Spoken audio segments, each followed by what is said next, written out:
In this episode of Fictional Hangover, we talk about Yoko Ono, velcro skin, avoiding the Wishmaster situation, and the mysterious and paranormal in our discussion of The Raven Boys by Maggie Stiefvater.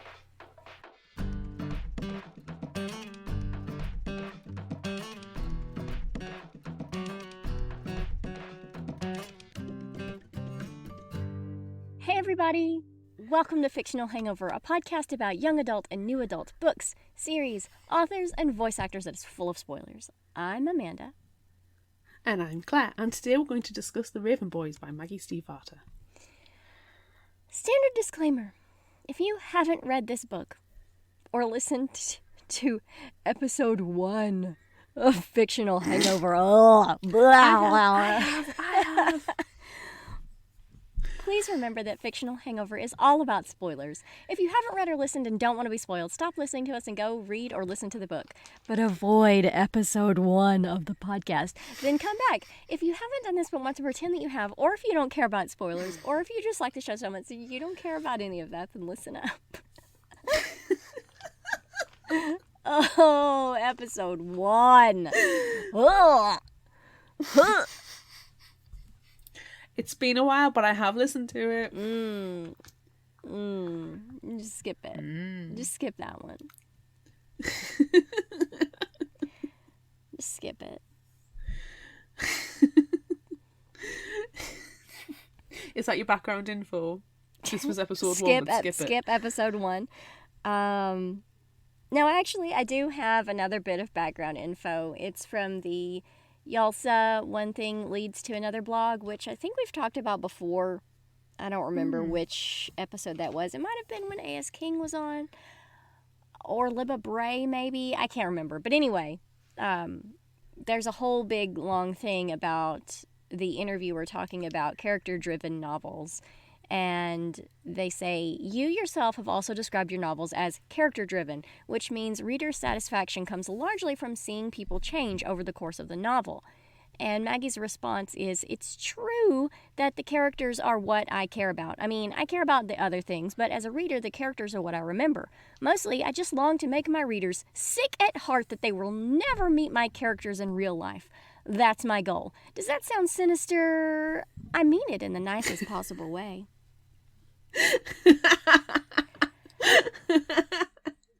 What an asshole. Oh, what a lovable asshole. Yay.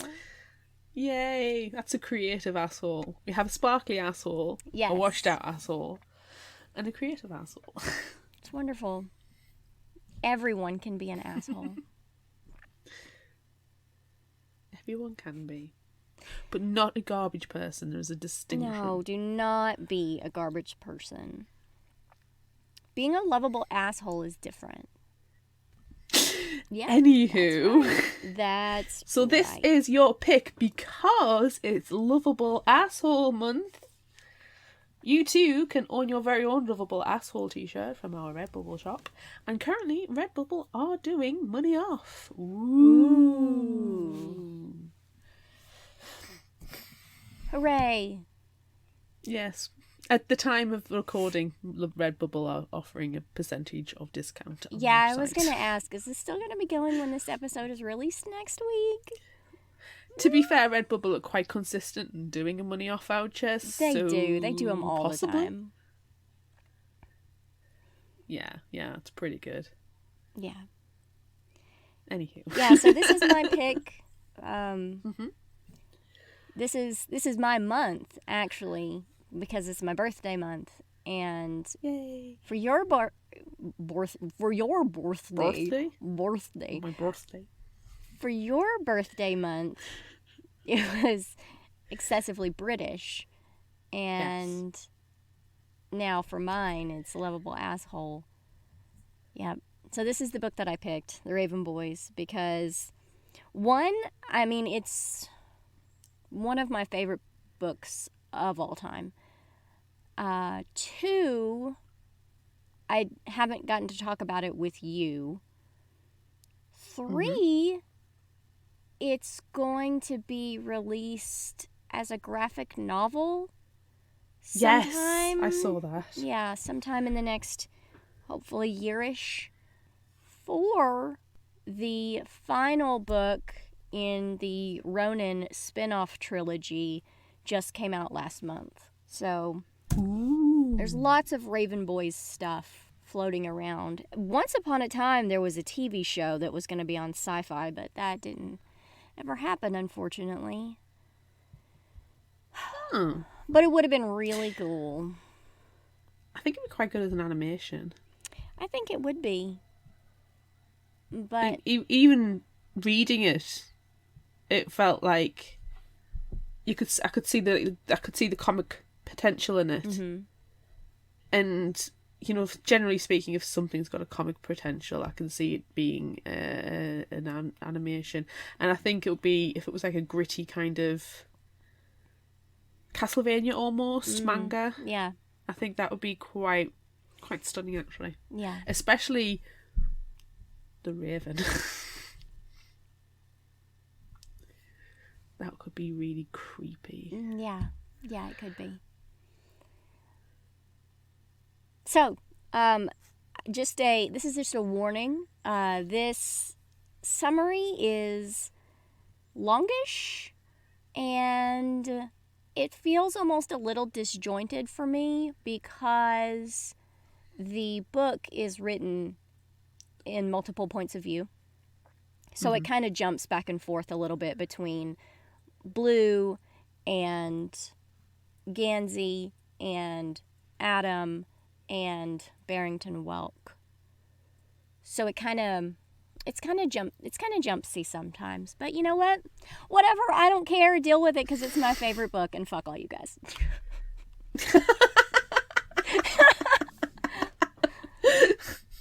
This is Asshole Month. It is Asshole Month. Look, this is the only asshole book really that we're talking about. I mean, That is true. The next one can kind of be assholey, but it's also kind of demony. So yeah, it's a hashtag tenuous link, isn't it? Yeah, it is. Okay, anyway. Blue Sargent has been told her entire life that if she kisses her true love, he will die. As a kid, it didn't mean much, but now she's a teenager and has resigned herself to being alone forever. Alone isn't really a thing for Blue, though, as she lives in a house at 300 Fox Way with her mother, Maura, and several of her mother's friends and/or relations, Orla, Jimmy, and Persephone, and they all, except for Blue, are psychics. One day, St. Mark's Eve, another psychic / friend / relation of Blue's mother shows up, Neve. Maura sends Neve and Blue to the church watch that night. Blue always goes to the church watch with Maura, or in this case Neve, because though not a psychic herself, Blue amplifies the abilities of other psychics, which is very useful when doing the church watch.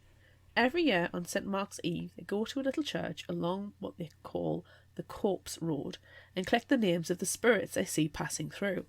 These spirits are the people in the town of Henrietta, Virginia, where Blue and her family live, who will die within the next year.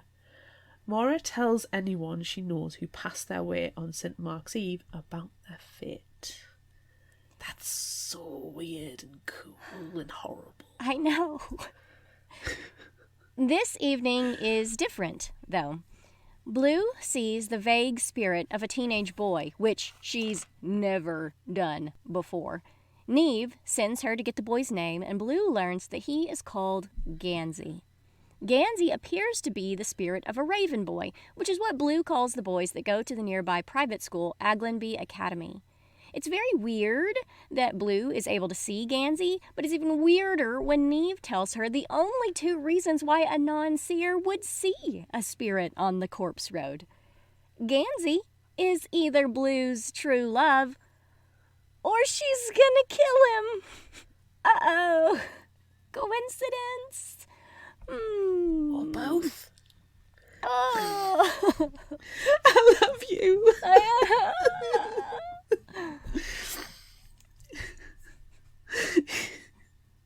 Richard Dick Campbell, Gansey III, is currently stranded on the side of the road. His bright orange 73 Camaro, the pig, just died, which is not surprising. What is surprising is that the pig died shortly after Gansey heard himself on a recording he made the night before in which he says his name in response to a girl asking for it. Gansey didn't speak while he was recording though. He was recording on a ley line because, in all his research on the magical lines that crisscross the world, he learned that they are very powerful on St. Mark's Eve and can transmit high levels of energy. He calls his friend and roommate Ronan and their friend Adam to come rescue him from the side of the road. When Ronan and Adam arrive in Ronan's fancy bass-thumping BMW, Adam is on the phone with Ronan's older brother, Declan. Ronan and Declan do not get along at all, especially since their father, Neil, was murdered and Ronan found him less than a year ago. When Neil died, their mother stopped speaking, so Declan is in charge of the Lynch brothers now. He wants to bring his new girlfriend by Monmouth Manufacturing, the plant-turned-home where Gansey, Ronan, and their other roommate, Noah, reside, to introduce her, and he wants to do it when Ronan is busy. After Adam gets off the phone and begins to help Ronan and Gansey with the pig, Gansey shares his findings, which none of the boys believe to be coincidence at all. They believe that something is starting. But what? Gansey's reason for the ley line research, and the reason he's been in Henrietta for the past year and a half, is to find Glendower, the missing Welsh king. So maybe his quest is actually going to begin. Adam joined in on Gansey's research after he came to Henrietta because they learned that whomever finds and wakes Glendower gets a wish. He, unlike his friends, is poor, an Aglionby student only on scholarship, and lives in a trailer with his abusive father, so he desperately wants to earn a way to escape that life. Ronan is in on it because he's Ronan and can do basically whatever he wants, plus he believes in the magic of the ley lines. Adam gives Gansey the number of a psychic, so maybe they can learn about what happened on the ley line the night before. Blue wakes up having missed school. Neve says it's because she let spirits walk through her while she was trying to get Gansey's name. She asks her mother about trying to save the people they see on the corpse road, but maybe that would just ruin the little time they have left. Neve offers to scry to see what will happen to Gansey, and she sees him, but then he disappears. Mara says Henrietta is like that when Neve finds it unusual.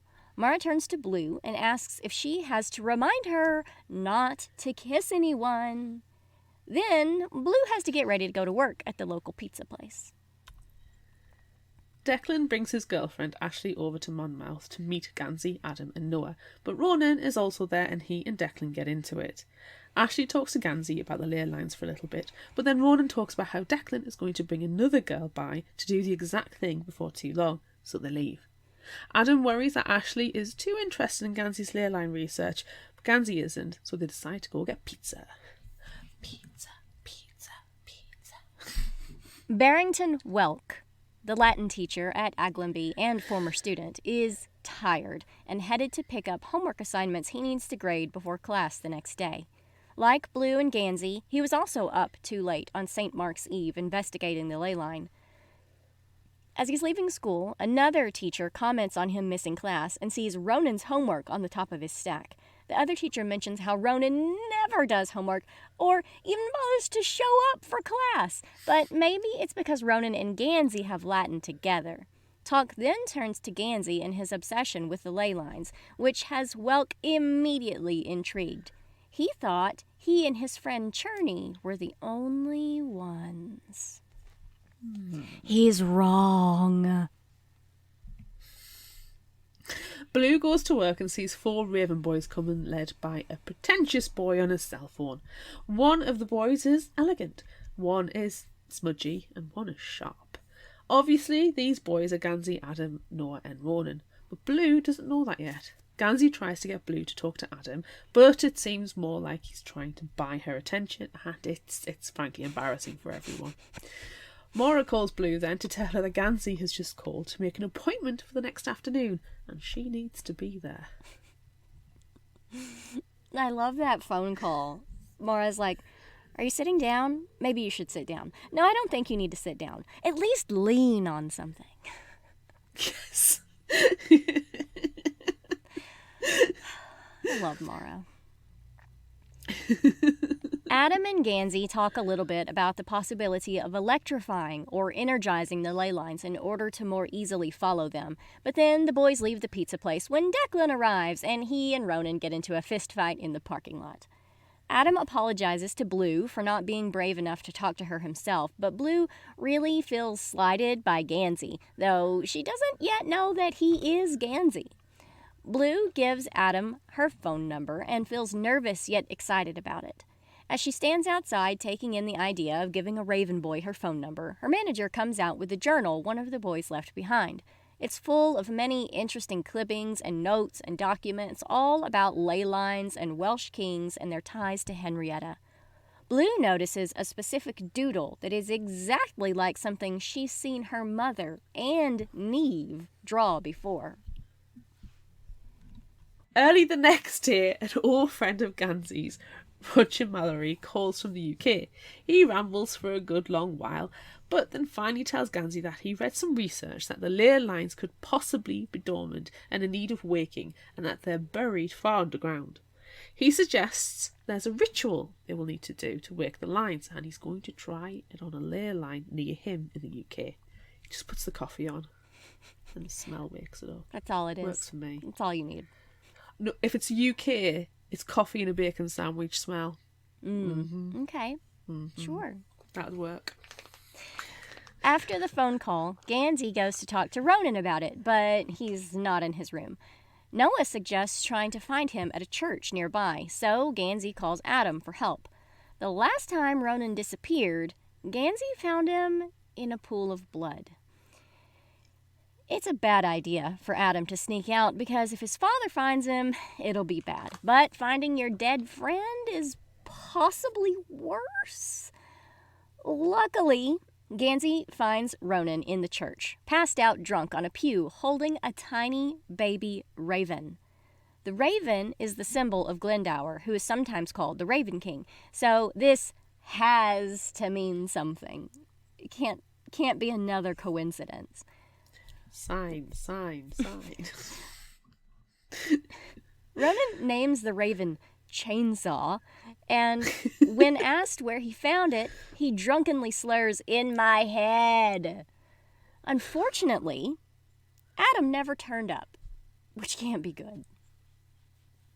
Now it's Adam that we're going to found dead in a ditch somewhere. Probably.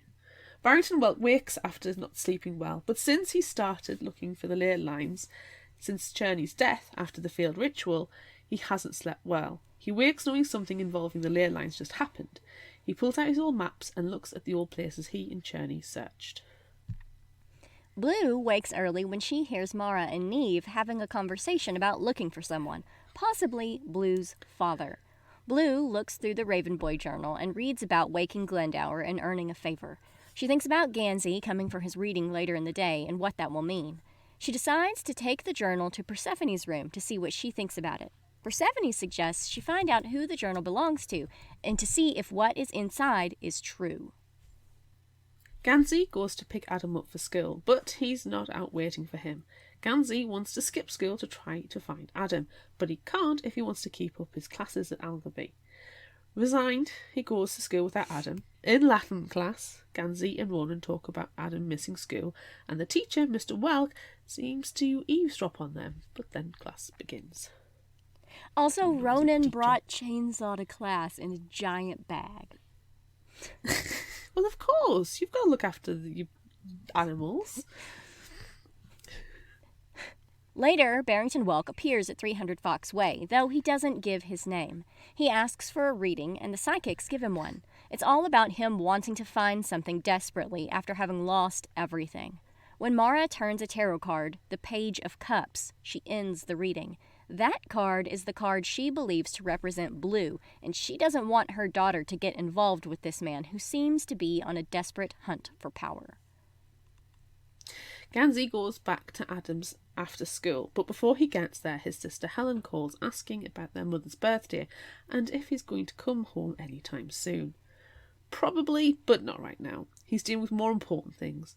Gansey knocks on the door of the trailer and Adam's mother tells him he's out back.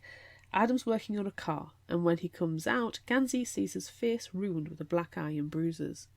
Gansey tries to get Adam to leave with him, to come live with him at Monmouth, but Adam refuses. He wants to be a self-made man and not belong to Gansey. They get back in the car and head to the psychics, but as they drive away, they see Adam's dad, who tries to run them off the road. That guy is a dick. He's the worst. Oh my god. He's the worst.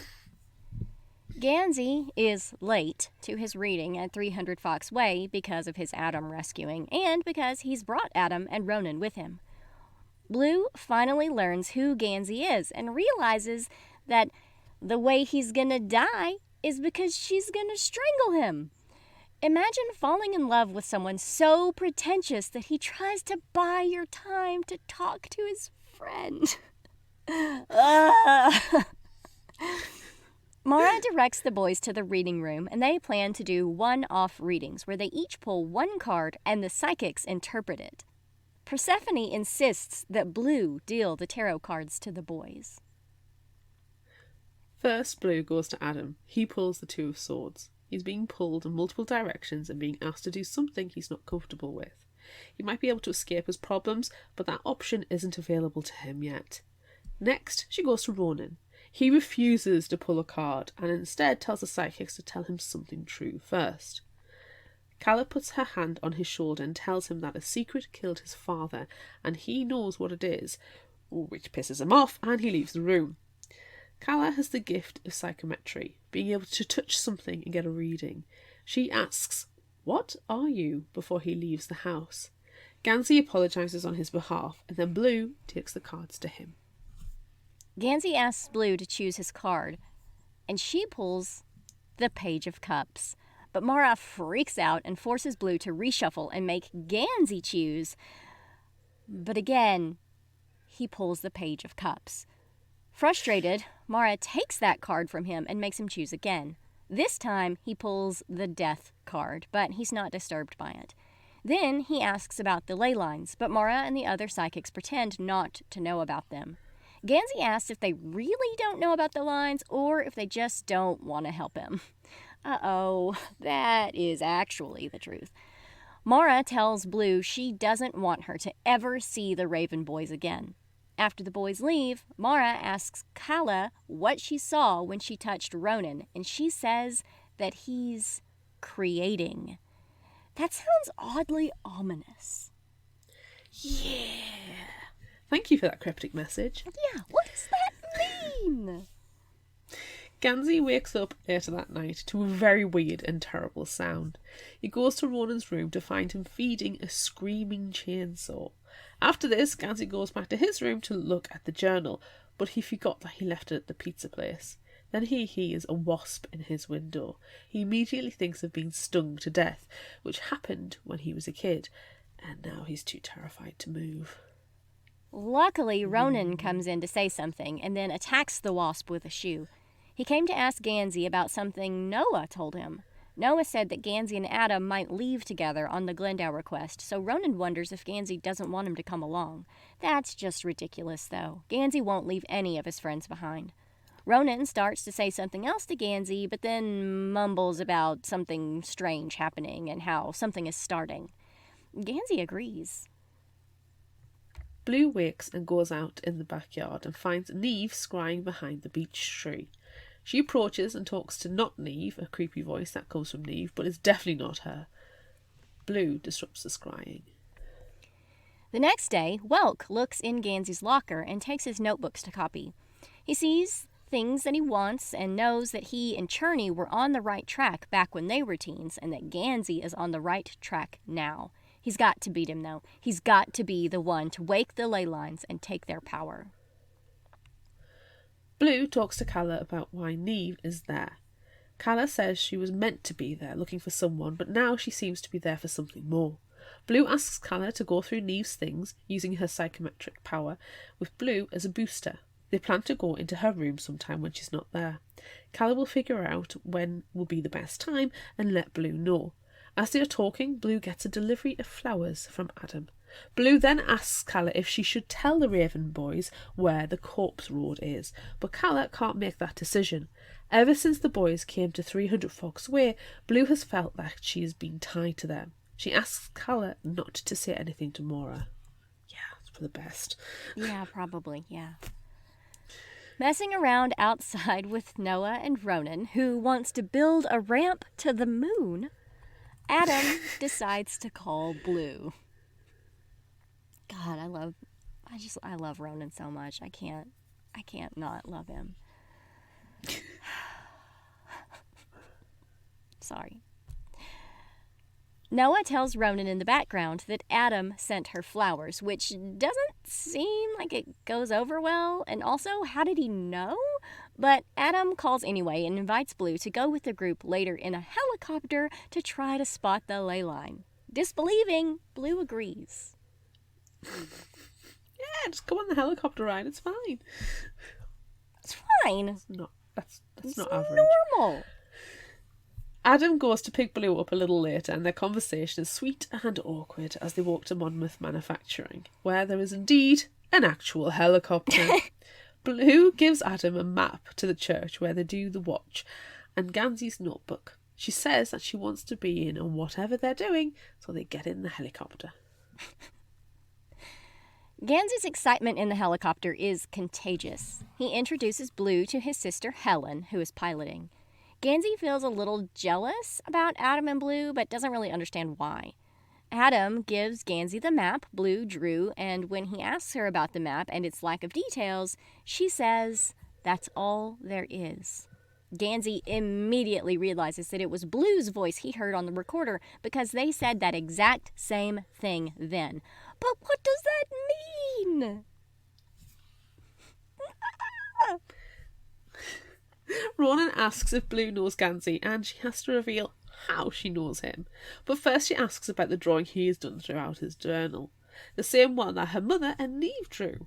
Gansy explains that they are ley lines where mysterious and paranormal things happen, but that these lines seem to be the most important ones where they might find Glendower, which Blue, of course, read about in the journal. Blue explains that she saw Gansy's spirit, but not what it means, but it was enough for all the boys. Now, on the same page, they head to the church, where they see the outline of a raven from the sky. Ah! Dum dum dum. Helen lands the helicopter near the Raven, which is by a wooded area. They see that the Raven is made from oyster shells, which is very odd considering how far away they are from the coast. Talk turns to Glendower and why he might be in the U.S. instead of Wales. Blue talks about the corpse road and how they used to carry bodies along it, so maybe Glendower was carried there. Then Gansy mentions Mallory and his idea about charging the ley lines, which might lead to them finding him. Adam asks Blue if her boosting ability would work like that, which it just might. Then they decide to walk into the woods. Because that's always been a good decision. No! Gansy thinks he hears Noah's voice, so they go deeper into the woods. They see a stream and follow it, and then they see fish in the stream, which doesn't seem likely at all. Then they seem to change colours. Weird. Gansy thinks that fish are there because he thought they should be there, which makes Blue feel like she's inside a dream. This sounds very mysterious and paranormal. I feel like the rest of the book is about to feel that way. Yeah, we have entered the Twilight Zone. We have. We definitely have. Adam and Ronan then find an oak tree that has a spot big enough for them to stand inside, and Adam, seemingly freaked the fuck out, asks someone to go in. Blue does, and inside she sees herself crying as Gansy gently touches her face. Just as he asks her to kiss him, Blue opens her eyes and leaves the tree. Was that the future? Adam tells Blue he would never do that to him, but she doesn't understand. It seems like he saw something else when he was inside. Gansy enters the tree, and he also sees something else. Glendower. Ooh. It took them only 7 minutes to walk through the woods and find the tree, but it should have taken 40, which is again mysterious and paranormal. Ooh. When they get back to Monmouth, they decide to go for gelato and plan to talk about ley lines and energy, but they goof off and have fun instead. Gansey again feels like something is starting and that everything is complete now that Blue is part of their group. After a few weeks of research, the group goes back to the Raven and the woods. They somehow walk through 2 seasons in the woods, mysterious and paranormal, and then they come upon a rock with a joke written on it in Latin. That's odd. The joke is written in Ronan's handwriting, which is even more odd. After the joke, Ronan left a message that the trees speak Latin and to call the woods by name. Cabeswater. Nobody speaks Latin anymore. Ronan does, damn it. He's good at it. Well, okay, 1. After Ronan greets them in Latin, the trees welcome Grey Warren and the psychic's daughter. But only Gansey and Noah can hear them. Ronan translates and learns that he is Grey Warren, whatever that actually means, and they ask if the trees know where Glendower is, but no. Then they ask how to get out of the woods, because they are understandably a little freaked out. The trees lead them a different way out than they came in, which causes them to find an abandoned Mustang, which makes Noah puke. Confused, they walk out of the woods and head back to Monmouth. A few days later, Gansey calls Blue and asks her to go exploring, but just her because the other boys are busy. It's weird, but she agrees to go. Before she can leave, Maura and the rest of the psychics stop her and ask her what she's been up to for the past few weeks. Maura is upset because clearly she knows Blue has been sneaking around and hanging out with Gansey and the Raven boys, but she allows her to go. Before she leaves, Calla reminds Blue about their movie night, meaning she found a time for them to snoop in Neve's room. Blue and Gansey go to the church, and on the way, his glove box pops open to reveal an EpiPen. They don't talk too much about it, other than the fact that it is Gansey's, and then they walk through the woods exploring. As they walk, Gansey talks about how he's wanted the lines to react how they are now, and said it's thanks to her, so he's happy that he could kiss her. No. No. Mm-mm. No. No. No. She no. explains to him what the psychics have told her all her life about killing her true love with a kiss, and then she asks him not to tell Adam. It seems they've got closer after Blue reveals this, so then she asks why Gansey's looking for Glendower. He explains that when he was a kid, he was stung to death by a nest of hornets. As he died, a voice told him that he will live because of Glendower, and that someone else was dying at the same time. So Gansey will get to live, and he did. After this story, they walk along the line and find an old body wearing an Aglionby sweater. It's Noah. What? Gansey goes back to Monmouth searching for Noah, which freaks out Adam and Ronan. He asks them what Noah's last name is, what classes they share with them, if they've ever seen him eat. They don't know, they share no classes, and they've never seen Noah eat anything. Gansey reveals that this is because Noah is a ghost, which causes Noah to spend the next little bit of time flickering in and out and haunting them.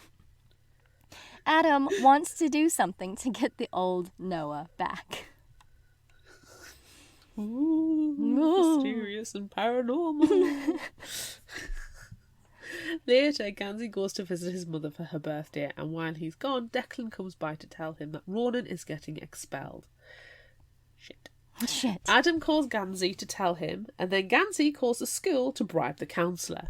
They reach an agreement that Ronan has to behave and pass his finals with B's, plus the Gansey family has to donate a lot of money to the library, but that all seems fine. As he leaves, Gansey's father tries to get him to take one of their many, many cars back home because he's afraid the pig won't make it, but he refuses. The pig is fine. Coincidence? While Gansey is away, Blue goes to Monmouth and asks about Noah. She wonders if they were to put his bones, which were taken by the police, back onto the ley line, if he would return to his normal self. That's possible, but they can't do anything about it now. Adam then shows Blue some of Gansey's ley line collecting things, and they laugh and enjoy each other's company. Blue worries that Adam will try to kiss her, and she fumbles with how to tell him not to. But then Ronan comes down with a chainsaw, and Noah appears. Crisis averted.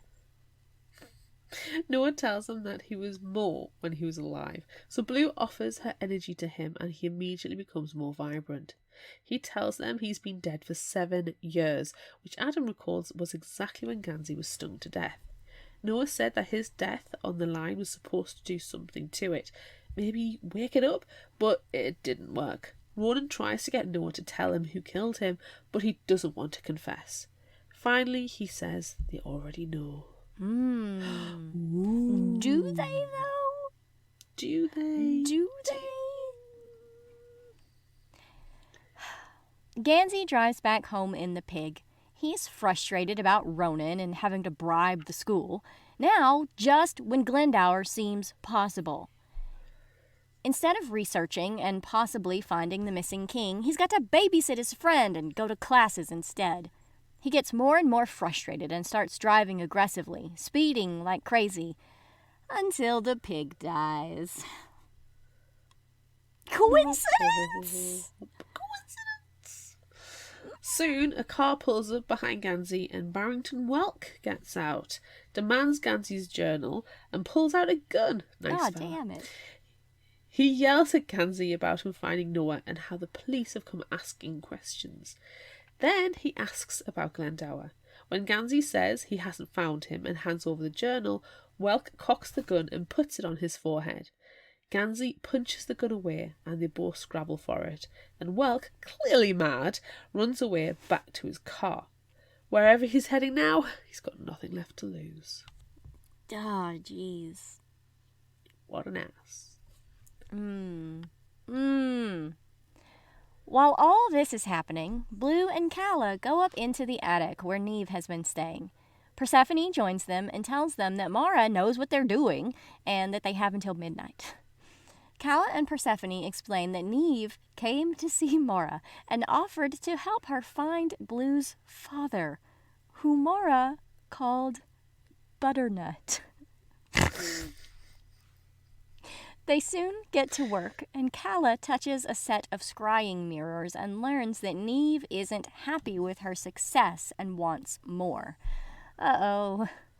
Persephone says she thinks Neve came to help, but then got obsessed with the ley line power in Henrietta. Calla reads Neve's planner and learned that someone called her almost a year ago and asked her to come to Henrietta to find the ley line and a place of power. That someone is Barrington Welk. Then the Raven Boys arrive, as well as Mara and Neve. After some awkwardness of being found snooping, they talk about why they're all there, and how Gansey was almost shot and robbed, and what Neve has been doing, and mostly about Barrington Welk, who is at the centre of it all. They decide they should wake the ley line before Welk does, because whatever he plans on doing with lots of power probably isn't good. No. Gansey refuses to let Welk find Glendower first, so he wants to go to Caves Water, but he also wants to do more research, so the group splits up. Ronan takes Adam home, and unfortunately, Adam's father is there, and angry. Ronan drives away as Adam's father yells about something his mother found in his room. It's a pay stub for one of his jobs. Then his father punches him down the stairs of the porch. He yells at him about how much money he wastes at school, but Adam can't hear him. He's lost the hearing in his left ear. Soon, Ronan is back and punching Adam's father, and his mother is calling the police. As the cops handcuff Ronan, Adam speaks up. He says that Ronan was defending him and asks to press charges against his abusive father. Finally! Well, yes. Barrington Welk has pulled over, worried that the police are after him because he's killed his best friend 7 years ago.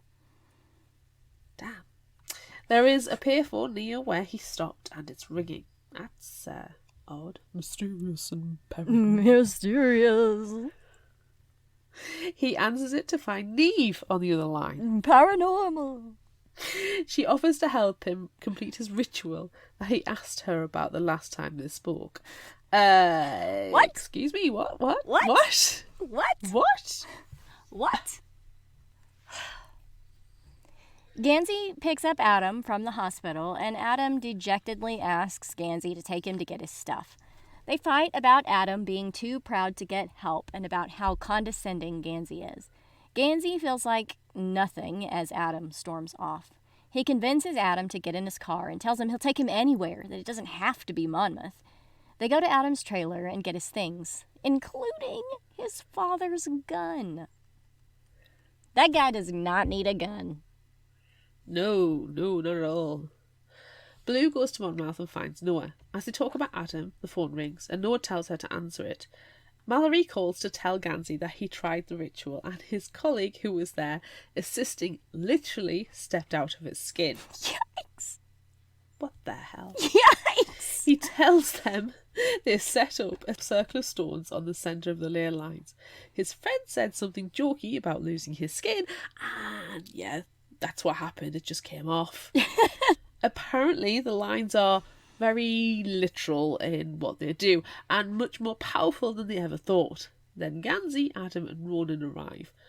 Blue tells them about Mallory's troubles on the ley line. Troubles.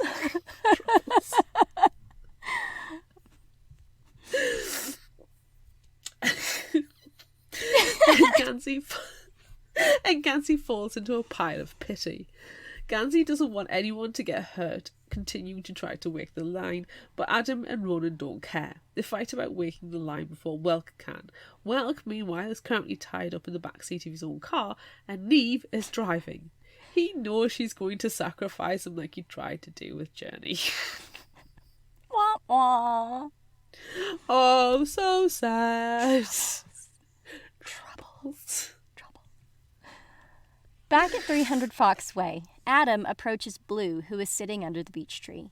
She tells him he's brave, and he says he wants to kiss her. But whoa, nah, no.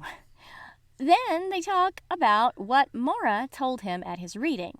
Later, Adam thinks about what he saw in the dream tree, Gansey dead at his hands, and decides he's going to wake the ley line. If he wakes the line, he'll have what he's always wanted. He'll be his own person. He'll be equal to all his friends. He sneaks out, leaving his sleeping friends behind. Luckily, Noah's always lurking somewhere mysteriously in the background, and he alerts Gansey that Adam left. Gansey wakes Ronan, and they rush off. Mora apologises to Blue about not telling her about her father, Butternut. Blue cuts in, which makes Mora cringe. Mora corrects her with his actual name, Artemis.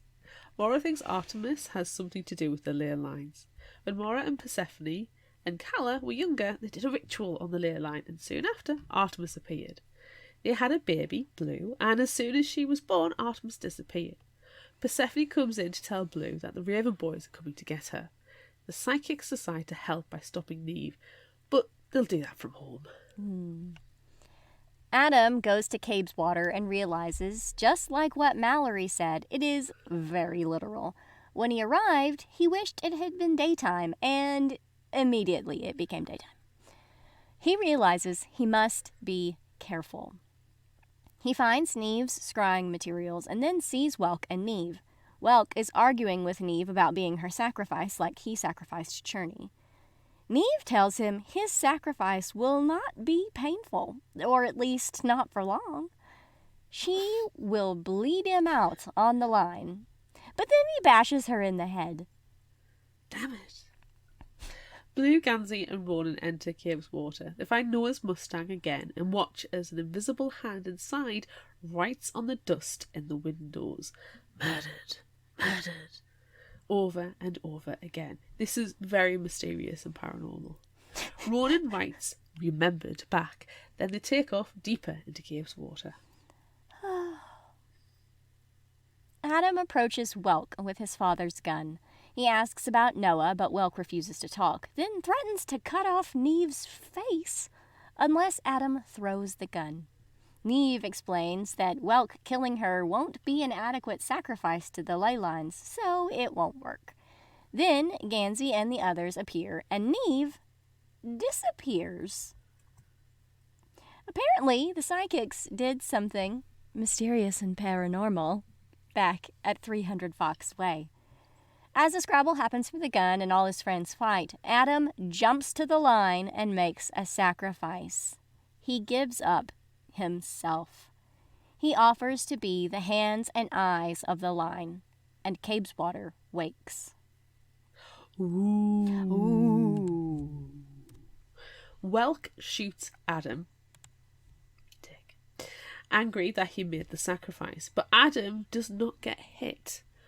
Welk drops the gun, and a stampede of white animals come out of the dream tree. Meanwhile, everyone sees through the dream tree as Blue and Gansey nearly kiss in the front seat of the pig at some point in the future. Gansey jumps out of the vision and goes for Adam. Then they all see that Welk has been trampled. Gansey is angry that Adam let that happen, but Adam stands up for himself and tells Gansey that now they can find Glendower and decide what to do about Welk later. As they leave, the tree calls to them and tells them that there is a king waiting for them. Ooh. Ooh.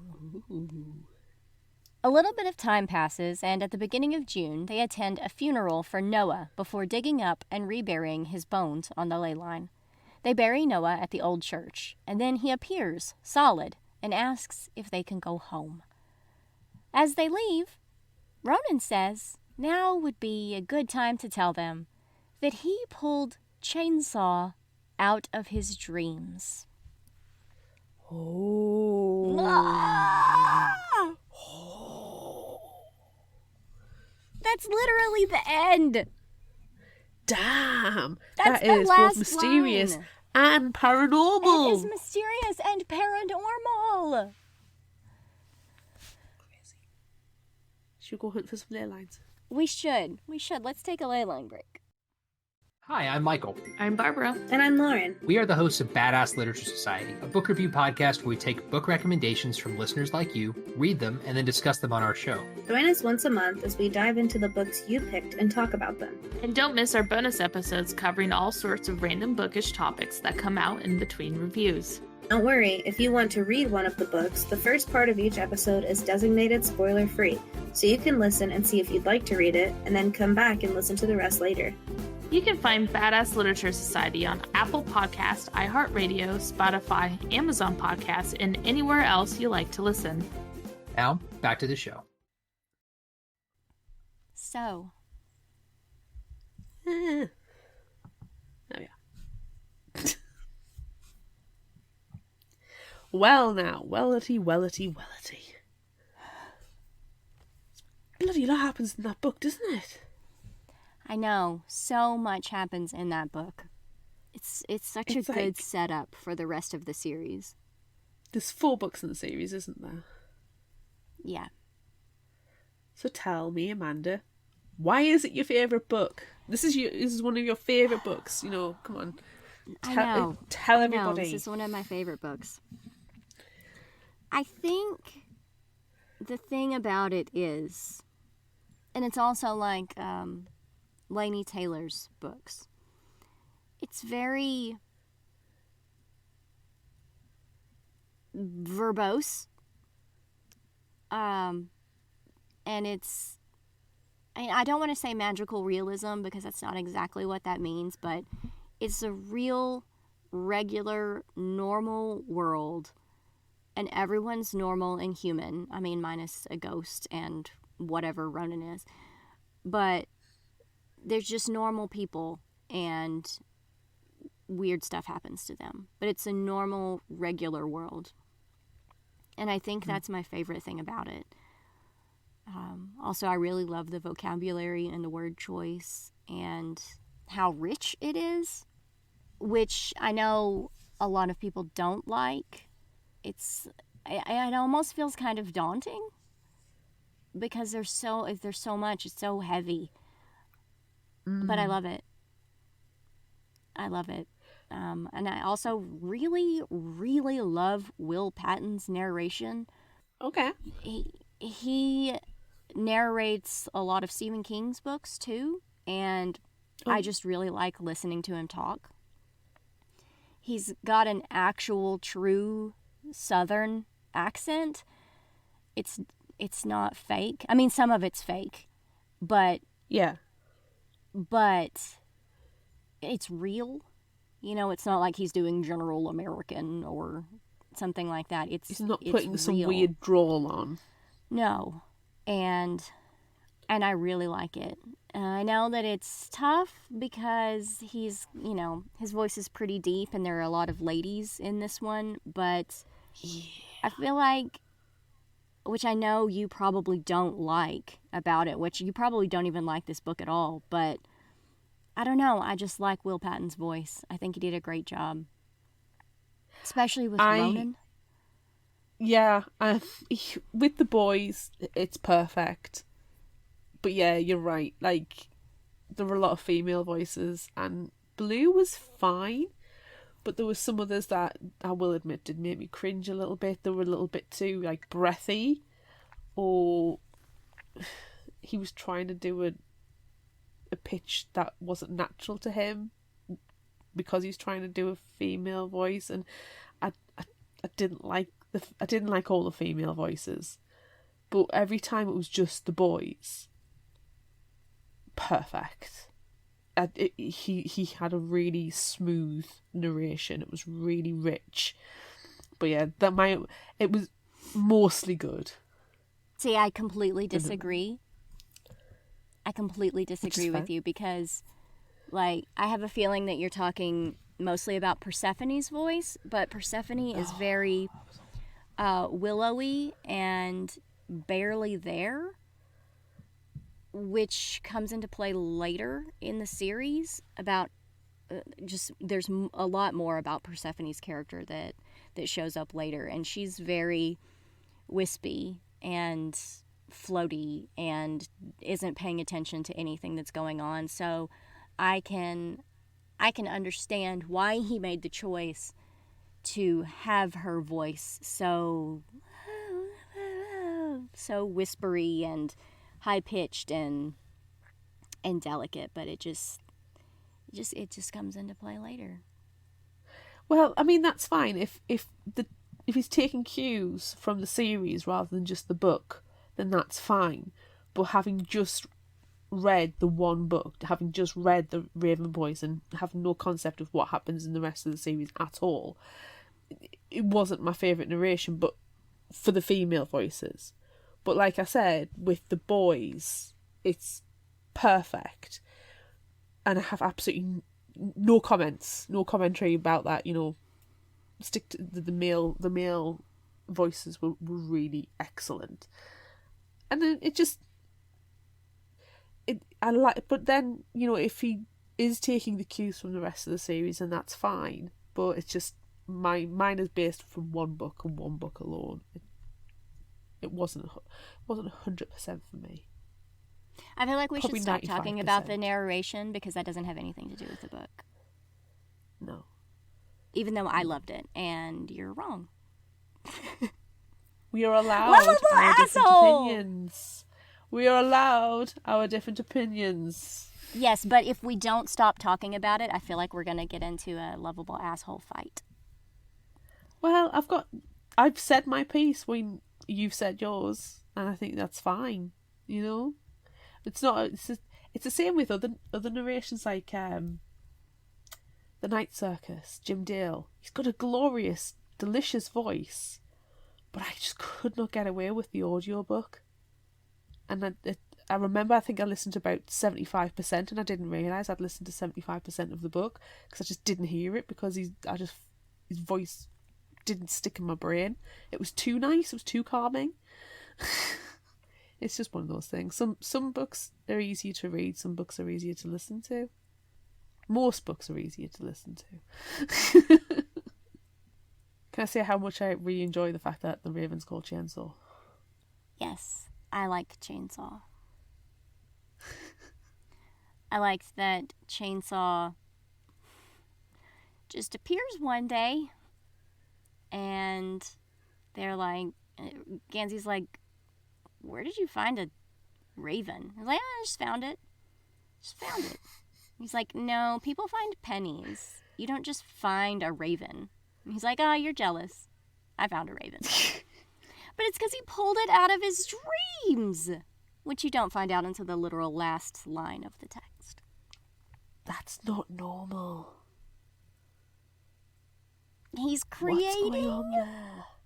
He's creating. Very interesting. Very interesting.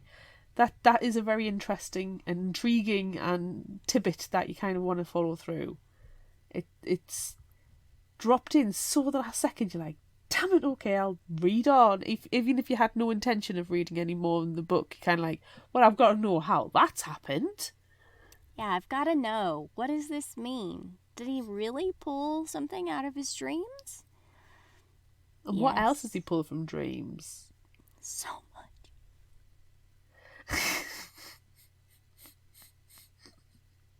Spoilers. Sitting there, Spoilers playing for Xbox, future he gets books. hungry, pulls a burger from his dreams. Spoiler alert, everyone. Book 2 is called The Dream Thieves, and it's mostly about Ronan. Okay. Spoiler alert. And then also, spoiler alert, the spin-off series, 3 books, all about Ronan. All about Ronan and pulling shit out of his dreams. In some cases, literally. I don't think he's ever actually pulled physical shit out. I mean, it wouldn't surprise me if he did, though.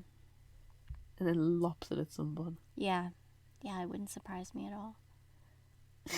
Something else that I really like about this book is the multiple points of view that we get.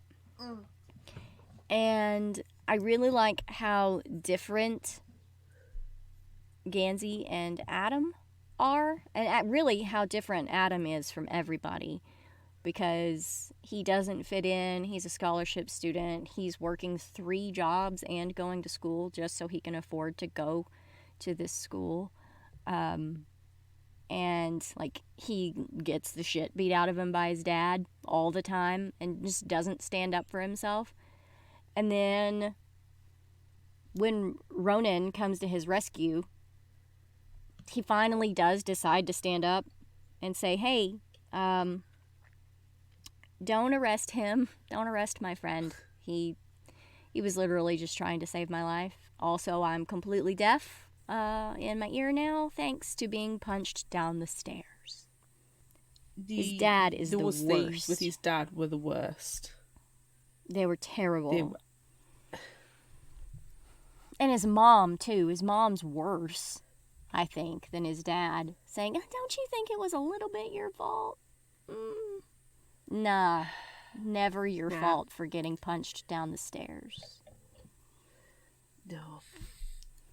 I think I was just sitting, like, listening to him and just go, asshole, bring him back, get him arrested. Just waiting for somebody to come along and punch his dad for him. Yeah, because it was clear he's never going to do it. He's never gonna punch his dad back, so. No. Even though he so it was very gratifying for him to finally stand up. Yeah. But would he, if it wasn't for the fact that his friend was going to get arrested instead? I don't think he would have done anything if Ronan hadn't come back. No. But it shows that he has more respect for his found family than the people who birthed him. Yeah. And you know how we feel about found families. Oh, yes, completely. I really liked the boys. I really liked Ronan and Noah and Adam and Gansey. I like them together as a group. Mm-hmm. Almost to the point that I didn't need Blue. Like, I don't need romance. Mm-hmm. I didn't need her necessarily in the story. I didn't feel like she drove the story much. Like, she was a conduit for the psychic family. Mm-hmm. I could have done without Blue's character. With no disrespect to Blue, she's nice enough, she's fine. But I wanted it to be more about the 4 boys. And without her, I didn't need to see her point of view. I didn't need her to come in and be all like, oh, I'm going to kiss my true love, I'm going to kiss him and he's going to die. And I didn't. She was probably the most angsty teen out of them. She wasn't massively, like, annoyingly angsty. Mm-hmm. But she was probably the most angsty teen. Whereas the four boys are your regular prickish teenagers being lads. Yeah. With some mysterious and paranormal activity thrown in there. And that was fun. Like, their dynamic was fun. The fact they are one of them's a freaking ghost, for goodness sake. You know, they're so very 4 different people. Mm-hmm. But together they form a really good group. And they care about each other. Yeah. Like, massively. Like, you know, going out of the way to bribe the school to keep them in. You know? And I liked that, and I wanted that. So Blue, for me, turned into a very minor character that I just wasn't that invested in. Which might be controversial, might not. I like the boys. Keep the boys. Well, Gansey does say that he's been wanting the lines to work for, a year and a half, and it took Blue joining for them to work. So she's kind of important.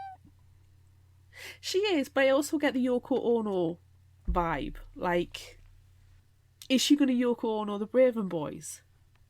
No. And I'm worried about that. No. She might Yoko Ono them a little bit, but it's fine.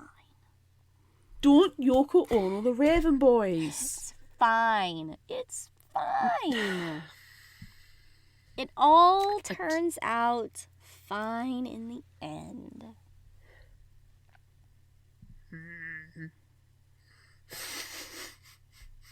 The Yoko Onoing brings about something very special. So it's fine. It's fine. It's fine. We'll see. I was going to say something before you started talking about Yoko Ono. I can't remember what it was. Was it mysterious paranormal? It might have been mysterious and or paranormal. Oh, yeah. Noah. It's about Noah. Yes, so it is mysterious and paranormal. It is mysterious and paranormal. I love Noah. I love him. Yes, And yes, he is precious. he is. And one of my favorite things about Noah is that he is a ghost, and he literally just pops into a conversation one day, and you're like, oh, there's another boy that lives there? Oh, there's another guy? And when he meets Declan when he meets Ashley, and Ashley shakes his hand, she's like, oh, your hand's cold. He's like, yeah, I've been dead for 7 years. He's telling the truth, and no one's fazed by it. And they're like, oh, haha, he's so funny. Oh, he's so funny. Like, nah. And then at the end, when Gansey comes in and is like, Noah, you're a ghost. He's like, well, I told you. I literally told everyone that I'm a ghost. Hi, my name's Noah. I'm dead. Yeah, like, I tried to tell you. I said it just a couple of weeks ago. I'm dead. I've been dead for 7 years. And you just go along with it in the story thinking, oh, haha, he's just being funny. Nah, he's a ghost.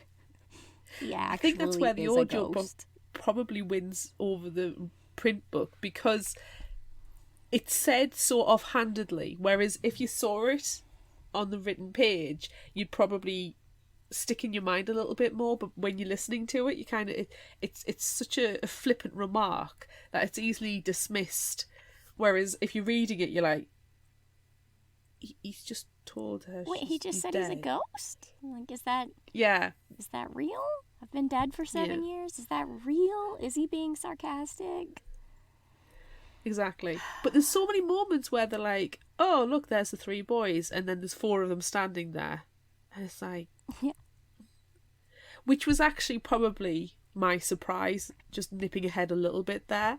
It reminded me of a quote by Maya Angelou: when someone shows you who they are, believe them the first time. No one's telling everybody he's a ghost and he's dead. Believe him. Yeah. Yeah. So, it wasn't the fact he was a ghost, it's the fact that nobody believed him that surprised me. It took so long, and then it's like, you could hear the penny. It wasn't just a little tinkle, it was a whole thud as it dropped, and they go, oh.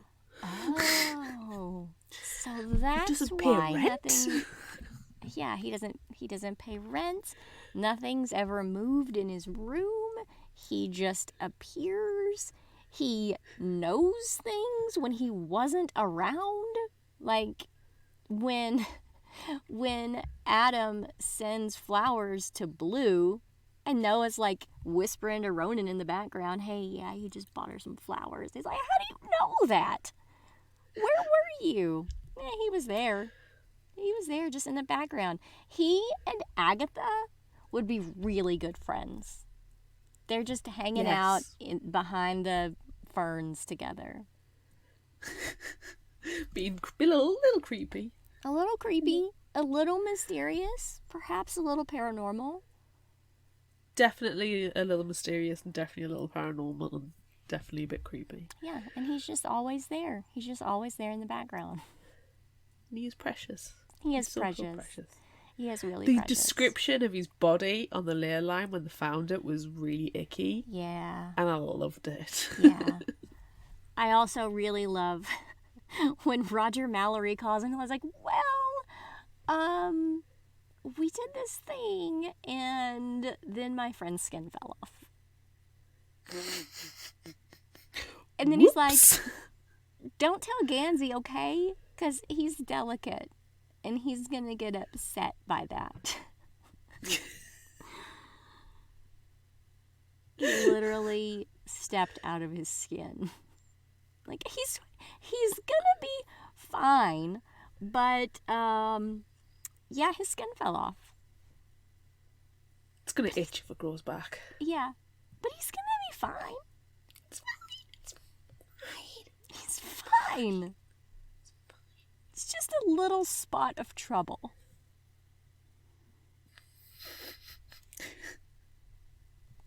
His skin fell off. Whoops. Dude, you've dropped something.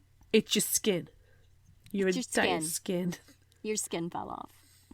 And just somebody picks it up by the hair, just starts waggling around and be all. Yeah, like, I wonder, since he just walked out of it, did they just put it back on him like a coat and sew it up? It's like, Velcro suits when, strippers. Yeah, it's a Velcro breakaway. suits, It's a breakaway suit. Yeah, so. It's a breakaway skin suit. Where's the seam? Where's the seam? Butt crack. Or is it a zip? It's just a butt crack. It goes all the way up the back of, like, your spine.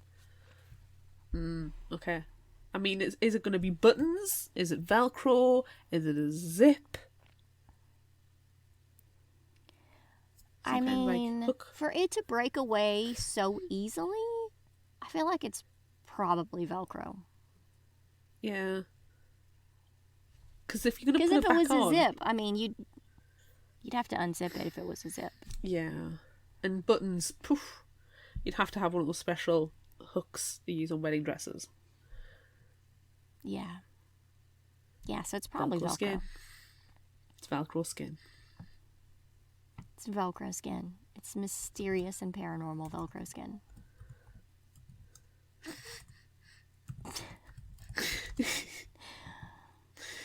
Oh, funny. I like the idea of the corpse road as well.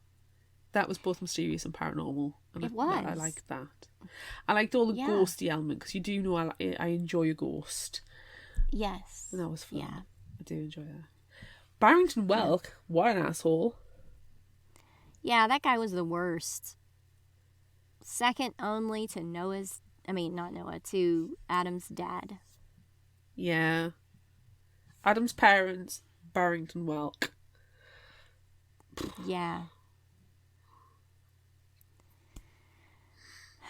They were not assholes. They were garbage people. They were garbage people. But I do appreciate the fact that he was their Latin teacher, because clearly he knows Latin because of all of his ley line research. He knows Latin because he's a treasure hunter. Yes. Yes. That's And where a Indiana murderer. Jones was going wrong. Yeah. I mean, he was a professor. He was almost on the right path. He just missed it. He was just a little bit outside the ley line.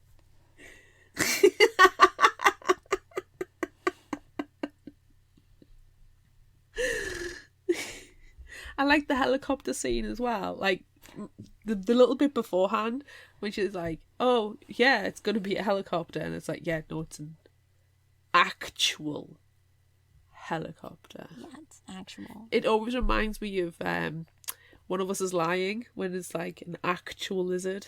Yes. So, you know, when something weird's like said, it's like, no, it's real. And like, yeah.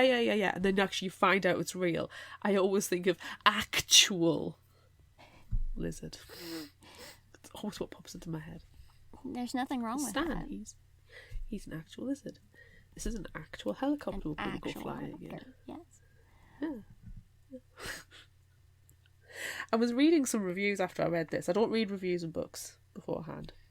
I don't generally read reviews, but I was interested in this one. And it is the Marmite of books. Like, for every person who loves this series, there's somebody who's like, I just don't get it. I've never encountered a series of books where it's kind of been so down the middle, either love or hate.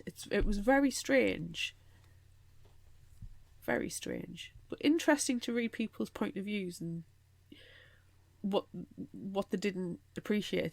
It seems to be, though, that the ongoing thing is that they just love the boys and just think, you know, they want to go on merry adventures with the boys and have lots of weird mystical things happening at the sidekick's house. And it was really quite interesting to read those other reviews. I never typically do, but I was quite interested this time, just from internet bits and pieces when I've seen the Raven Boys come up. But yeah, I can see, like, when you first started talking and saying that not everybody likes this book, but you absolutely adore it. And I can understand why. There's such a big cast of characters as well, and for a first book, that's quite unusual. Like, the first book in a series, you tend to have the core ones, and then you'll have the other people introduced as you go along, to then build up to a big cast. But you're kind of thrust into multiple people in the first book, which is quite strange as well. So I think it can be quite confusing at first,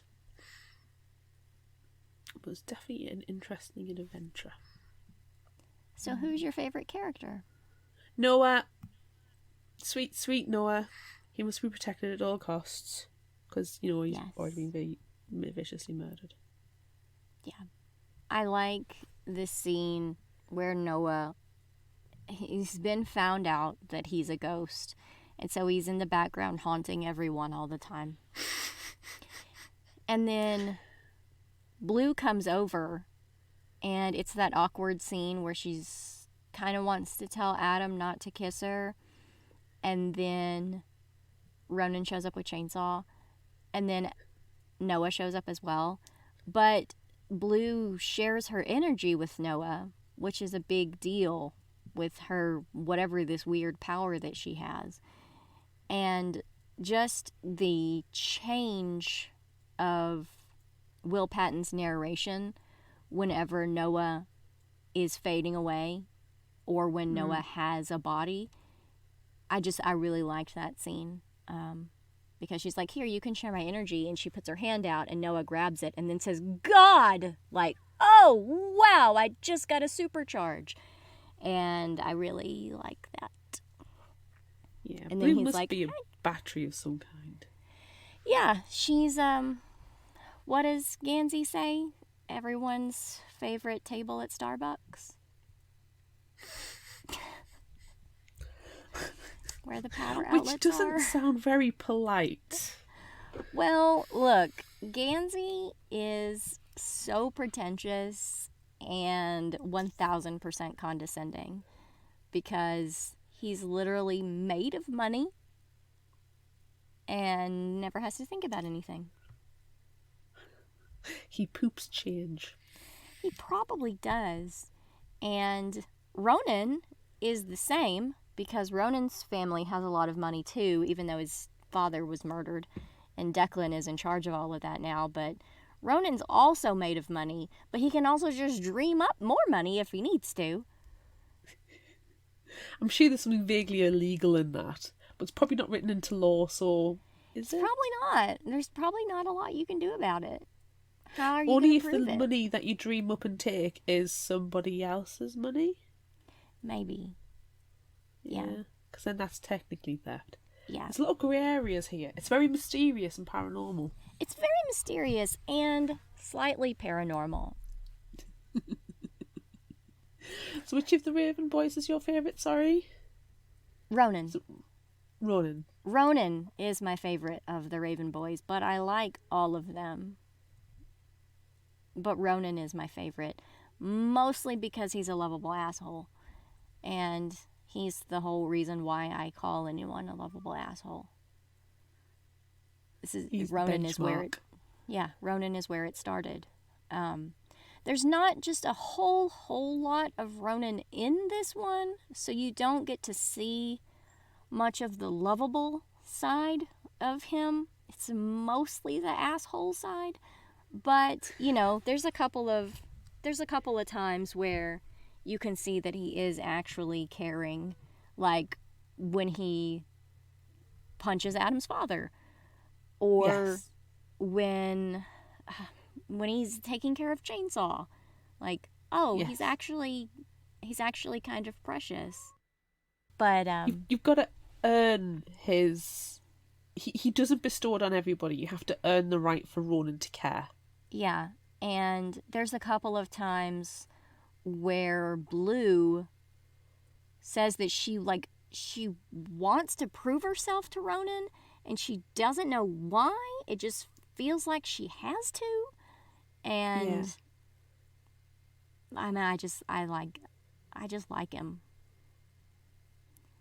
He is probably the most intriguing of the characters because, like you say, he's not massively in this one, and you don't see a lot of the lovable side. You do see, you know, some of the assholeness, but he's not in as much as the other ones.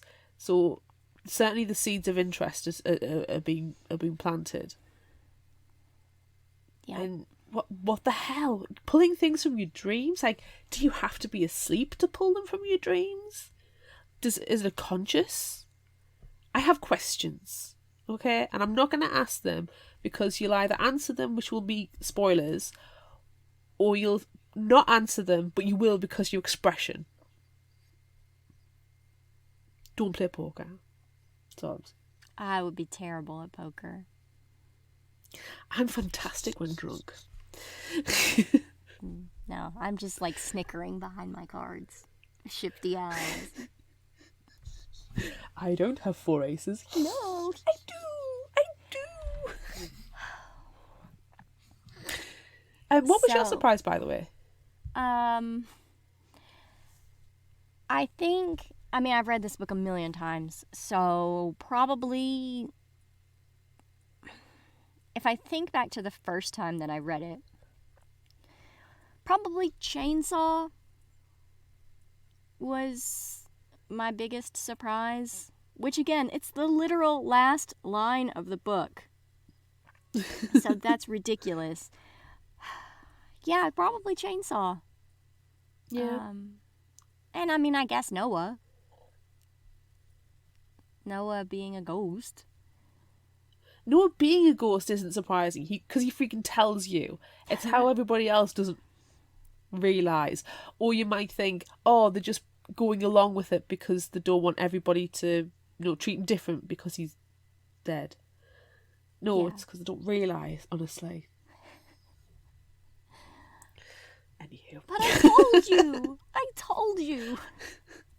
Oh, bless It literally him. says on your birthday card, happy birthday from your dead friend Noah.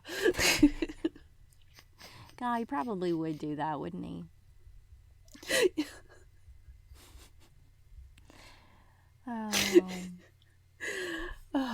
Is Noah your only surprise, even though it's just the fact that no one realized that he was a ghost? It's the thing I keep coming back to, how it was literally said and not paid attention to. Yeah, the pulling things from dreams with Ronan, yes, that was, interest. But it was probably more interest than surprise. Mm. People just not paying attention to what's in front of them was the surprise. Yeah. Also, I think it's surprising that, which we didn't really talk about at all, the psychic's disappearing Neve from the ley Yeah, where line. did she poof off to? She's suspicious. I mean, they said that they were adjusting her scrying mirrors and then, whoops. So she just got sucked into a different reality, I guess, or something.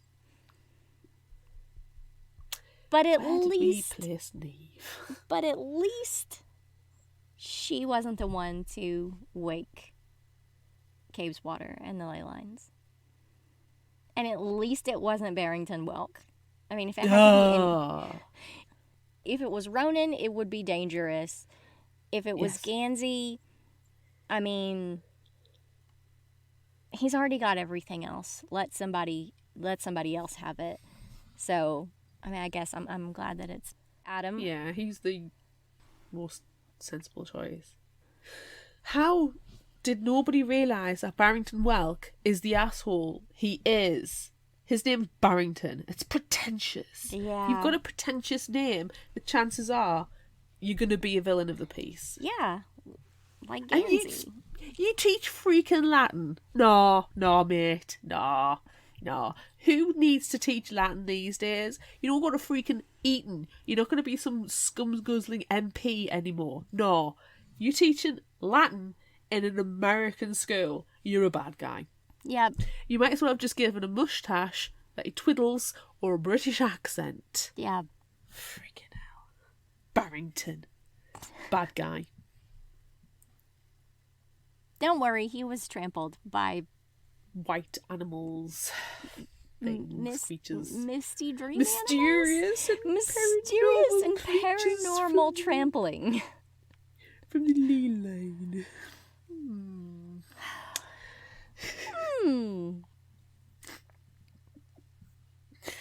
Oh, dear me. I think we should play Would You Rather now. I'm just imagining his head popping. Yes. Would you rather? Pew, pew, pew. So we asked on social media, would you rather tell the future with tarot cards or by scrying? On Facebook, 59% went with tarot cards. On Instagram, 75% went with tarot cards. On Twitter, 100% went with tarot cards. And on TikTok, 50-50. I'm not surprised. No. We have comments. Annie on Facebook said tarot cards because they're just so pretty. Constance on Facebook said, personally, I prefer tarot. More fun and provides more detail. Maya on Facebook said, scrying just sounds spookier. Coral on Facebook said, I love a good tarot reading. I would love to be able to read the cards. And I'm with Annie. Some cards can be so pretty. Colin on Facebook said, as beautiful as the artwork on some tarot cards can be, I'd go with scrying. It's so much easier to know the future in detail where you can actually see what's going on. Plus, and let's face it, this is an important point, there's always the chance you'll see some boobies. It's possible. It's very, very important. Nina on Facebook said, tarot cards just seem more reliable somehow. What's that in the water? Death? Oh no, it's just a filmy cloud from the pollen/dry dust dump in Arkansas. Vincent on Facebook said, scrying as long as I get to do it using entrails and gizzards. Yes. Somebody's going to the butcher. Bree on Facebook said, give me scrying. Tarot cards are pretty, but I'd like it more like a movie teaser. I'll bring popcorn, extra butter. Nice. Rebecca Castudio, editing graphic on Instagram, said, tarot, because I already do. Oh, nice. L20Kev on Instagram said, scrying, as I prefer watching than reading. Unlike tarot, I could potentially watch next year's films by scrying through the vision images. I just need to install a 50-inch sink in my living room and fill it full of water so I can have a movie night. Hopefully, scrying will have subtitles, as I'm pretty sure there won't be a Dolby surround sound option.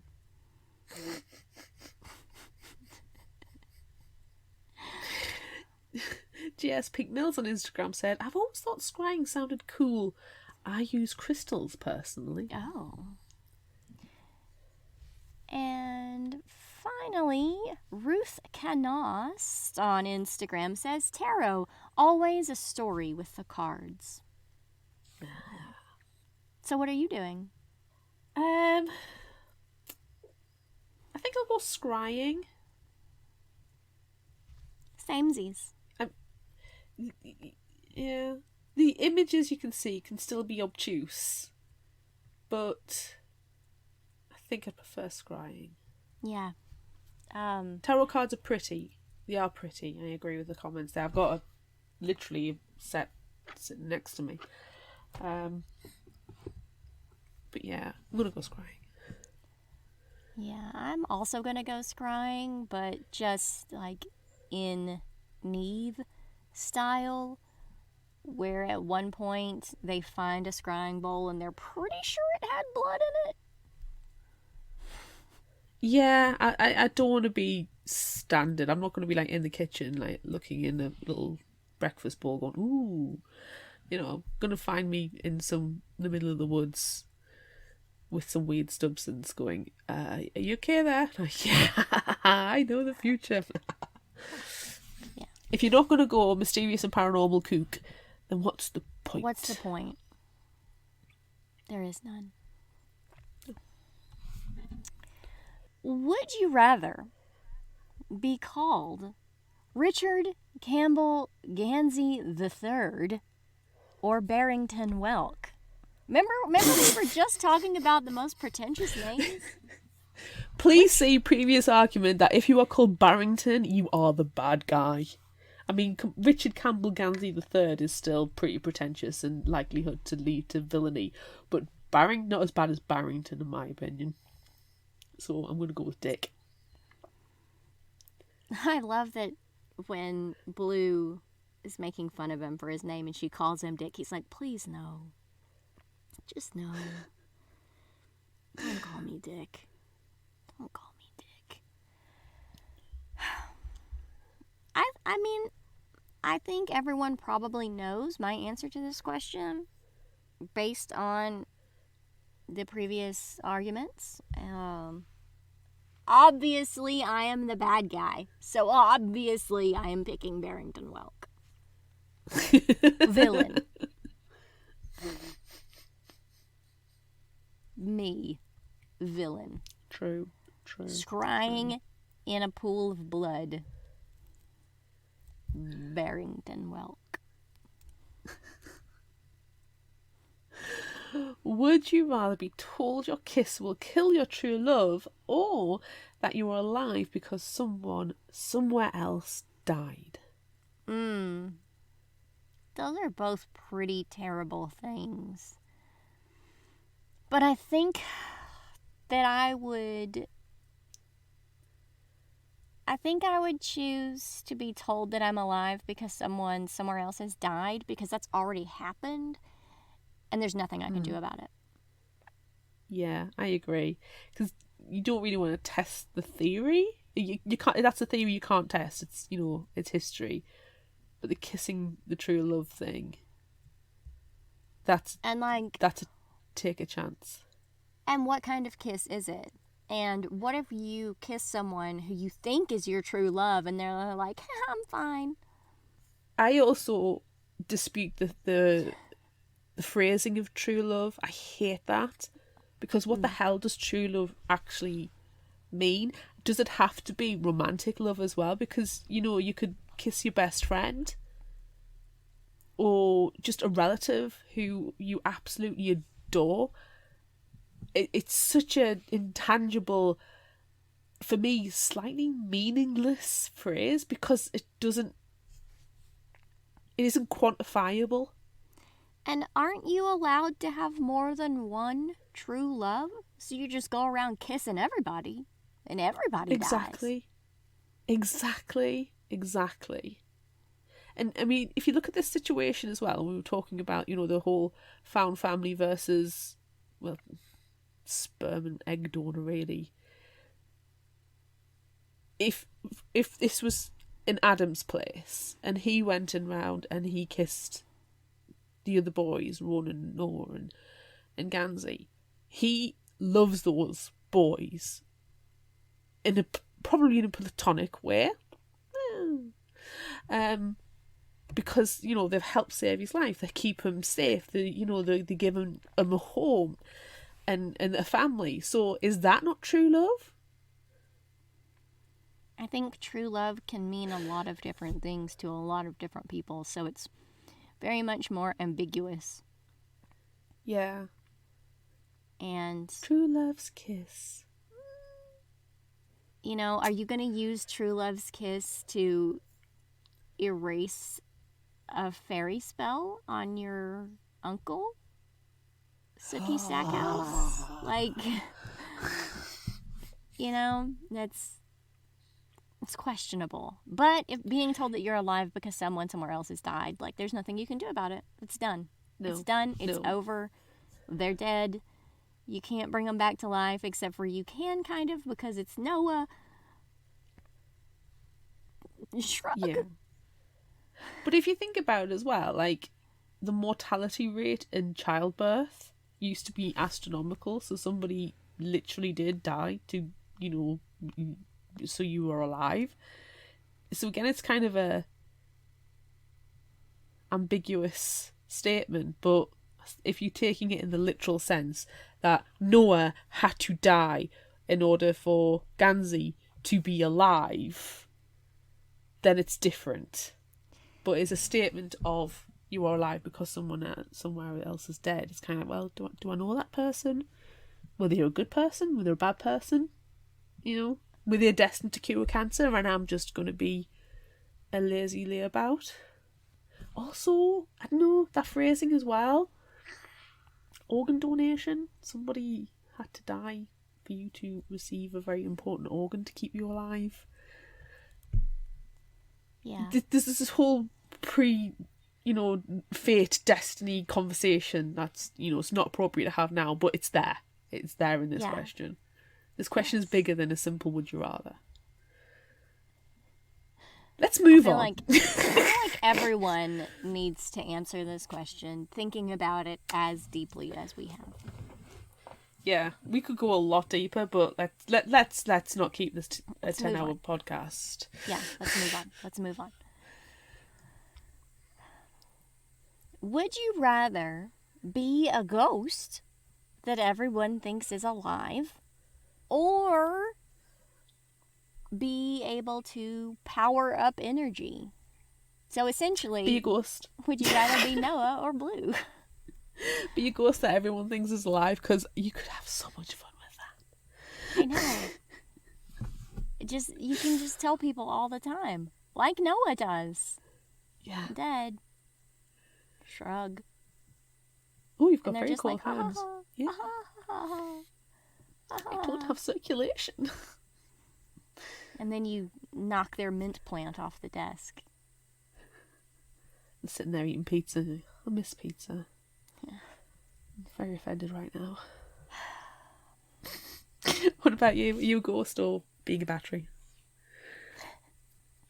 Rather be a ghost or a battery. Well, you know what? How about this? You are a ghost.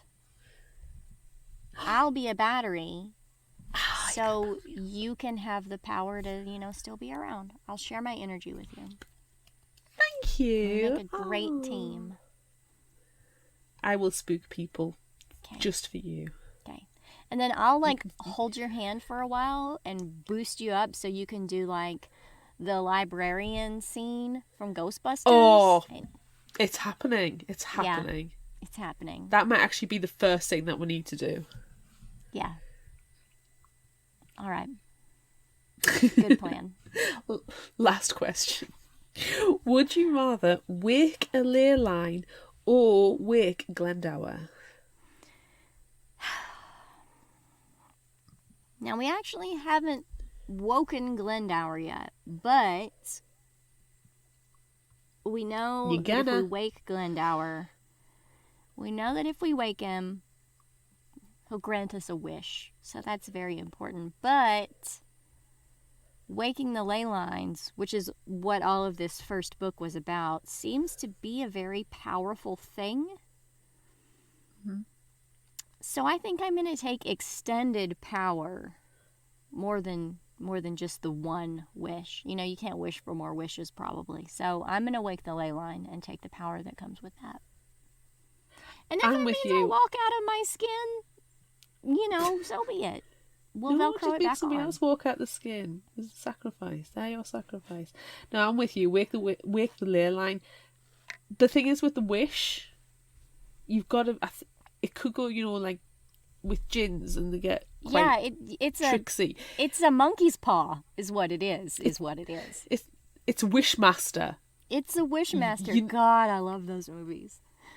It's a Wishmaster situation. It is. Let's not go into the Wishmaster situation.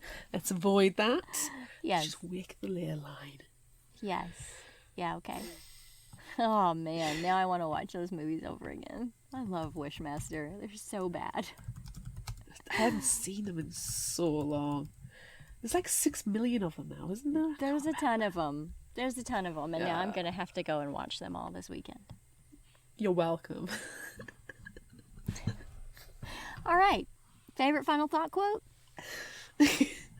I'm just going to give you a couple, but I will say when I was listening to it, every now and again there was something that was said and I just chuckled away. There was so many, but I didn't bookmark enough in time to go back and get them, so I'm just going to give you a couple.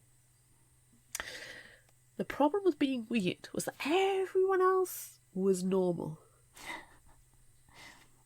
Yep. And watch for the devil. When there's a god, there's always a legion of devils. Nice. What have you got? I'll just give you a few because otherwise it'll just be me reading the entire book because that's how much I love And there's it. copyright laws. I know. What fresh hell is this?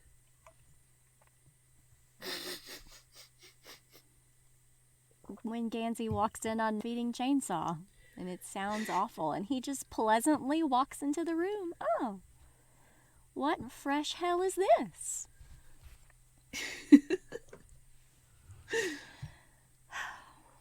Ronan smiled his lizard smile. Ramp, BMW, the goddamn moon. Because that's what he's doing. He's building a ramp out of plywood in the backyard to go to the moon. Not a sensible thing to be doing. And then, finally, from the passenger seat, Ronan began to swear at Adam. It was a long, involved swear, using every forbidden word possible, often in compound word form. As Adam stared at his lap, penitent, he mused that there was something musical about Ronan when he swore, a careful and loving precision to the way he fit the words together, a black-painted poetry. Yes. Yes. Love it. Love it. Oh, 1, stay away from boys because they were trouble, and 2, stay away from Aglionby boys because they were bastards.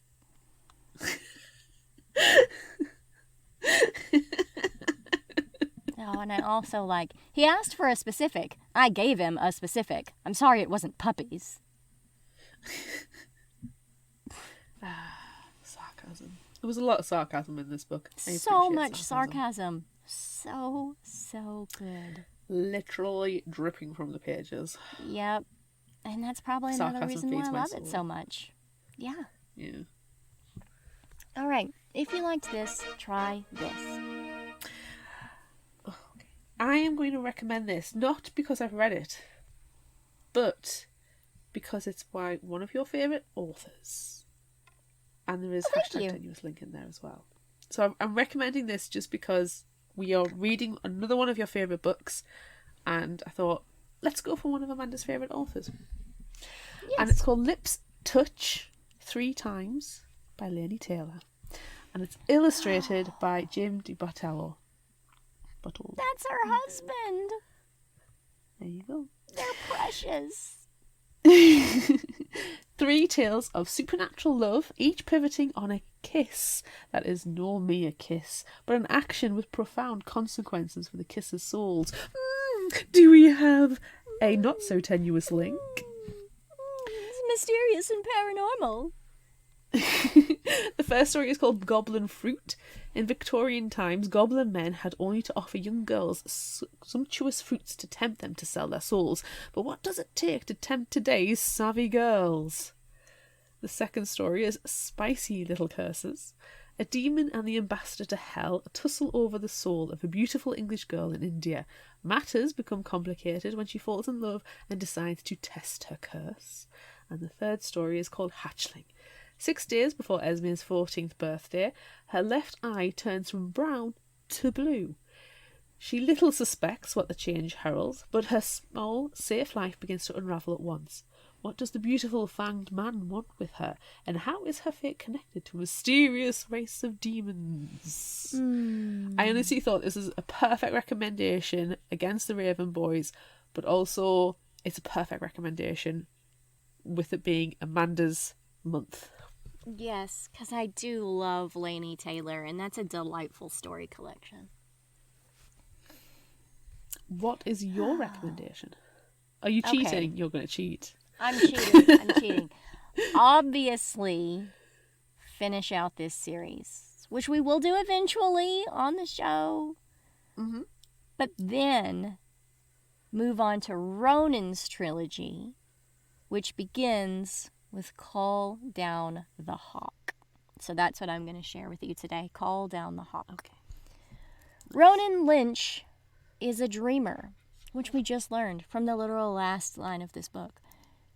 He can pull both curiosities and catastrophes out of his dreams and into his compromised reality.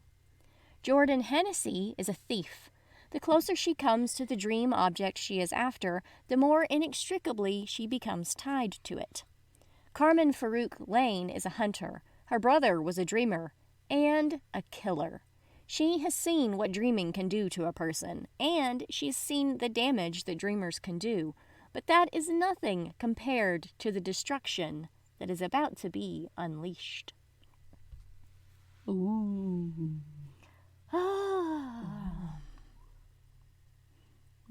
It's all Ronan all the time. Oh, she's having a moment. I know. Do we have a spotlight this week? We do have a spotlight this week. This is a new and indie spotlight. This one is called Reinception by Serena Strauss. And this one actually just came out a couple of weeks ago, 2 weeks ago, I think. And I thought it just sounded really fun. It sounds very interesting and probably right up our alleys. Okay. 100 years in the future, reinception is used to modify the brain and eliminate unwanted behaviors, everything from overeating to the worst criminal impulses. Unmodified 20-year-old Leandra Justice feels ordinary compared to her perfect friends who like living in a reinception-regulated world. Not everyone is in favor of modification. Some remain quiet, while others are outwardly insubordinate. After a protest turns violent, a rogue member of the serving class known as the Prole saves Leandra and exposes a new reality to her. The true purpose of reinception may be far more nefarious than advertised. Now her free will may be her greatest asset. But Leandra's discoveries about reinception are putting her life at stake. Can she save society, or will the secrets she uncovers start a civil war? Oh, that's bad. I know. Don't want that to happen. I know. Ooh. But it's sci-fi, and it's futuristic. Consequences. I know. So anyway, I thought it sounded like a lot of fun. Yeah. Yeah. We do like our sci-fi. We don't get enough do. sci-fi. We do more sci-fi. I know. More sci-fi. Sci-fi. Oh, sci-fi. Mysterious and paranormal. Ooh. So that's it for this episode of Fictional Hangover. I'm Amanda. And I'm Claire. Join us next time as we discuss My Best Friend's Exorcism by Grady Hendrix. And we're probably going to try to watch the movie too sometime, so look out for that. Probably get around to doing the exorcism as well. Your head keeps spinning around, Amanda. It's attractive, you do it so well. But we need to get this sorted. We need to get the exorcism underway. We really, really do. We'll do it sometime during the week. Okay, yeah.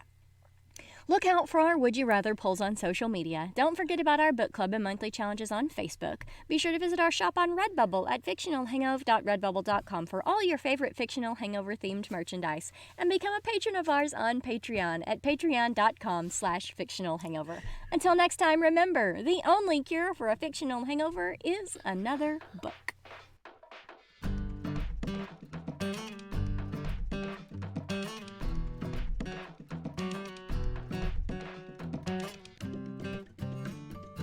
You can find us at fictionalhangover.com, follow us on Instagram at fictionalhangover, find us on Facebook at facebook.com/fictionalhangover, and on Twitter at fictionalhangover, no ER.